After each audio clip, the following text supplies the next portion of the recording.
జై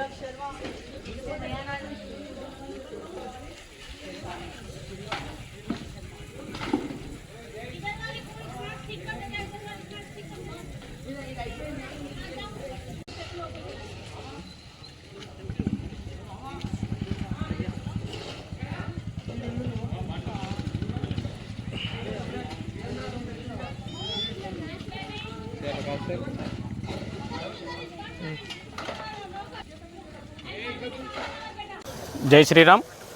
ఈరోజు రంగారెడ్డి జిల్లా షాద్నగర్ నియోజకవర్గంలో షాద్నగర్ మున్సిపాలిటీలోని 10వ వార్డులో గల జానంపేట చెరువుకు సమీపంలో ఉన్నటువంటి అతి పురాతనమైనటువంటి హనుమాన్ దేవాలయం దగ్గర నెలకొని ఉన్న కోనేరు దాదాపు 14వ శతాబ్దానికి శాలివాహనుల సమయానికి సంబంధించినటువంటి ఈ యొక్క కోనేరును చాలా శిథిలావస్థలో ఉన్నటువంటిది ఇది.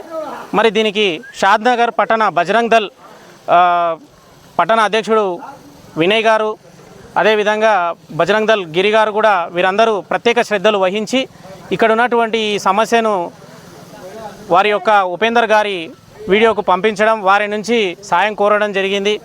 ఆ తర్వాత వారి ఆధ్వర్యంలో ఉపేందర్ గారు 400 దేవాలయాలకు పైగా తెలంగాణలో ఎంతో ఇలాంటి దేవాలయాలను అభివృద్ధి చేసినటువంటి ఘనత వారిది.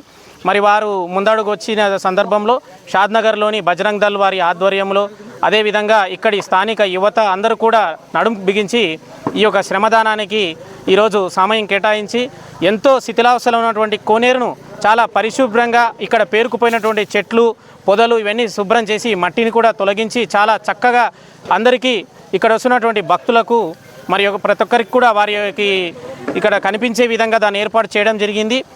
ఇది ఇలాగే ఇది ప్రతి రాజకీయ పార్టీలకు అతీతంగా ప్రతి ఒక్క యువత ఈరోజు మత్తు మందులకు బానిసలై వ్యసనాల పాలవుతున్నటువంటి ఈ కాలంలో మరి ఇలాంటి ఉపేందర్ గారు లాంటి వారి వీడియోల వలన మొబైల్ను వారు ఈ టెక్నాలజీని మరి సనాతన ధర్మం కోసం యువతను ఏకం చేసి సరైన దిశలో నడిపించడానికి వారిని నడిపిస్తున్నందుకు వారిని ఎంతగానో ప్రత్యేకంగా అభినందిస్తూ ఈ కార్యక్రమానికి శ్రీకారం చుట్టి ఈ కార్యక్రమాన్ని ముందుకు తీసుకెళ్తున్నటువంటి బజరంగ్ దళ్ వారికి ప్రత్యేకంగా మనస్ఫూర్తిగా కూడా చేతులు జోడించి నమస్కారం తెలియజేస్తా ఉన్నాను.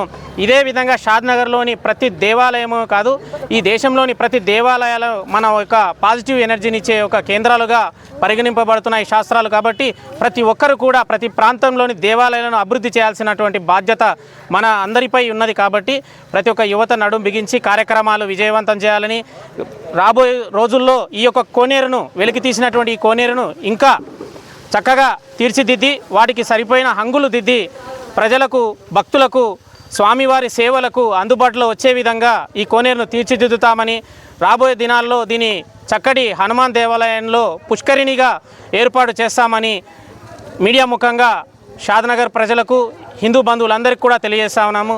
ఈ యొక్క కార్యక్రమానికి సహకరించిన ప్రతి ఒక్క యువకులకు, హిందూ బంధువులకు, ముఖ్యంగా బజరంగ్ దళ్ వారికి ప్రత్యేకంగా కూడా ధన్యవాదాలు తెలియజేస్తా ఉన్నాము.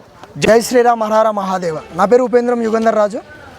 నేను రాయలసీమ నంద్యాల జిల్లా ఆత్మకూరు మాది సొంతూరు. నేను గత 3 సంవత్సరాల నుంచి పురాతన ఆలయాలు కోనేరుల పునర్వైభవం కోసం పాటుపడుతూనే ఉన్నాను. ఒకే విషయంపై పోరాడుతున్నా. అయితే ఈ గత వారం రోజుల క్రితం ఈ షాద్నగర్లో వీరాంజనేయ స్వామి ఆలయం పక్కన ఒక పురాతన కోనేరు గురించి వినయ్ అనే ఒక వ్యక్తి మనకు వీడియో పెట్టడం జరిగింది. ఆ కోనేరు పరిస్థితి ఇలా ఉంది, దాన్ని ఎలా అయినా సరే బహిర్గతం చేయాలి, ఆ కోనేరుని పునర్వైభవం తీసుకురావాలని ఆ మాటతో నేను ఇక్కడ దాకా రావడం జరిగింది. దాదాపు 350 కిలోమీటర్లు ప్రయాణించి వచ్చినాను. వచ్చిన తర్వాత ఇక్కడ ఈ కోనేరు యొక్క పరిస్థితిని గురించి వివరించి మన ఇన్స్టా సోషల్ మీడియా పేజీల్లో వీడియో పెట్టడం జరిగింది. అయితే ఈరోజు ఆ వీడియో చూసిన వాళ్ళు చాలామంది చైతన్యవంతులై వందలాది మంది ఈడి వరకు వచ్చి ఈ కోనేరును శుభ్రం చేసి తమ వంతు బాధ్యతగా శ్రమదానం చేసి ఈ కోనేరును మళ్ళీ తిరిగి కడిగిన అద్దంలా మార్చారనమాట.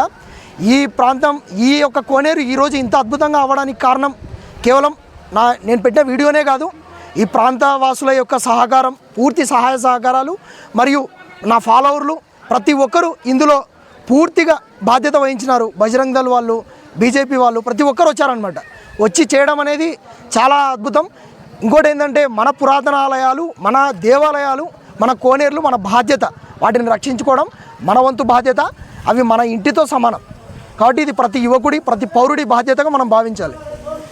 కాబట్టి భవిష్యత్తులో ప్రతి ఒక్కరూ ఇలాంటి వాటిని తిరిగి కాపాడుకొని ఈ వారసత్వ కళా సంపదను రాబోయే తరానికి అందించాలి. ఇది ప్రతి ఒక్కరం దీనికోసం పాటుపడాలి. జై శ్రీరామ్, హర హర మహాదేవ.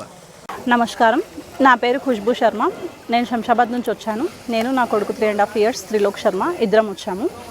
సో నా పాయింట్ ఏంటంటే, say no to plastic. Single use ప్లాస్టిక్ని అసలు వాడకండి ఫస్ట్ ఆఫ్ ఆల్. అండ్ వాడిన తర్వాత డస్ట్బిన్లో వేయడం కాకుండా మళ్ళీ తీసుకొచ్చి దీంట్లోనే వేస్తున్నారు కోనేరులో. అది క్లీన్ చేసే వాళ్ళకి తెలుస్తుందికి అది ఏంటి ఎట్లా అని చెప్పి ఆ కంపు అని చెప్పి. సో నేను ఒకటే చెప్తా కి say no to single use plastics. Eco bricks చేయడం నేర్చుకోండి. ఇకో బ్రిక్స్ అంటే పెద్ద విషయం ఏం కాదు. మనం ఏదైనా ప్లాస్టిక్ ర్యాపర్స్లో చాక్లెట్స్, బిస్కెట్స్ కానీ తింటాము, అవి అలాగే డస్ట్బిన్లో పాడేస్తాము. అవి 500 years వరకు ఆ పేపర్స్ కరగవు అనమాట. అందుకే మనం ఏం చేయాలి, ఏది తిన్నా లేయర్స్ కానీ డైరీ మిల్క్ కానీ ఏం తిన్నా కానీ ఒక 2 minutes దాన్ని కడిగేసి వాటర్లో ఆరబెట్టేస్తే 2 నిమిషాల్లో ఆరిపోతాయి. అవి 1 liter single use plastic bottles ఉంటాయి కదా, దాంట్లో ఇన్సర్ట్ చేయాలి. దాంతో మనకు ఒక్కొక్క ఇకో బ్రిక్ అనేది క్రియేట్ అవుతుంది. ఇకో బ్రిక్ని తెలుగులో ఇటుక పిల్లలాగా అంటారనమాట. సో అట్లాంటివి చాలా ఇకో బ్రిక్స్ కనుక మనం క్రియేట్ చేస్తే మన గుడికే కానీ దేనికన్నా కానీ వాల్స్ లాగా క్రియేట్ చేసుకోవచ్చు.